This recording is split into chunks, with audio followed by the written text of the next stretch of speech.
L'exercice numéro 2 traite de la consolidation proportionnelle et d'autres écritures de consolidation, on verra. Qu'est-ce que la consolidation proportionnelle? Bref rappel, c'est lorsque une ou plusieurs sociétés se mettent ensemble pour gérer une entreprise en commun. On appelle ça une JV, une joint venture, ou en français une coentreprise. Donc décision prise ensemble dans un but commun. Il faut noter qu'il y a une part au capital qui peut être différente de la part aux voix. Souvent, dans les exercices, on voit qu'on est deux à gérer une entreprise, on a 50% de part au capital et 50% de part aux voix.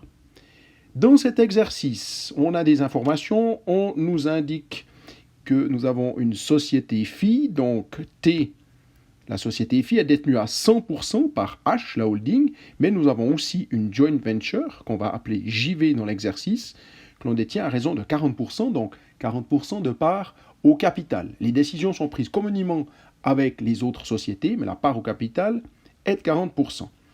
À ce niveau-là, on nous indique aussi que la consolidation, c'est tout en bas, c'est donc ici à ce niveau-là. La consolidation doit être effectuée à l'aide de la feuille de consolidation sur la page suivante. Et je vous propose que l'on traite directement l'aspect du 40% sur les actifs, les passifs et le compte de résultat. Je vais donc maintenant intégrer le 40% de cette joint venture de JV.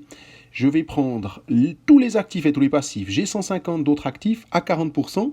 Cela me donne 60.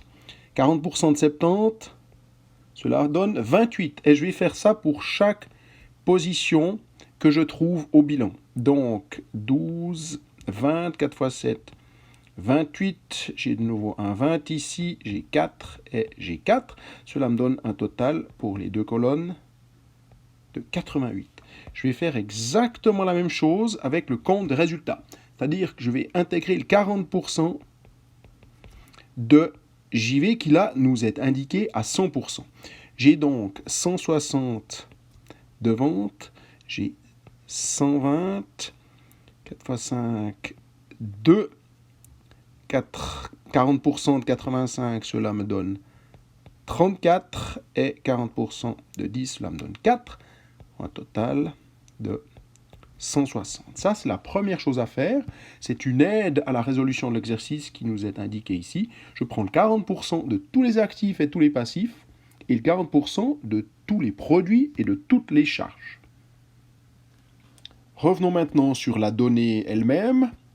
Nous avons ici un tableau des fonds propres de H. Nous avons les informations suivantes. Donc, nous avons vu la phi T est détenue à 100%.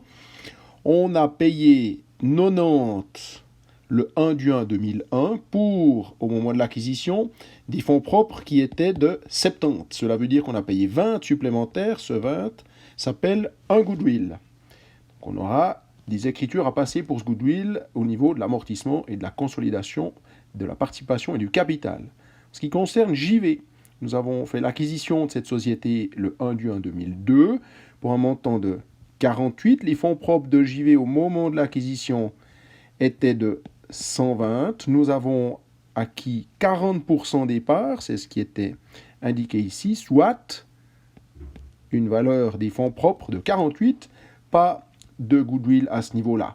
La plupart du temps, lorsqu'on a des coentreprises ou des JV, des joint ventures, on va créer la société, donc pas de goodwill, uniquement un capital et éventuellement des réserves issues de primes pour ce qu'on appelle l'agio.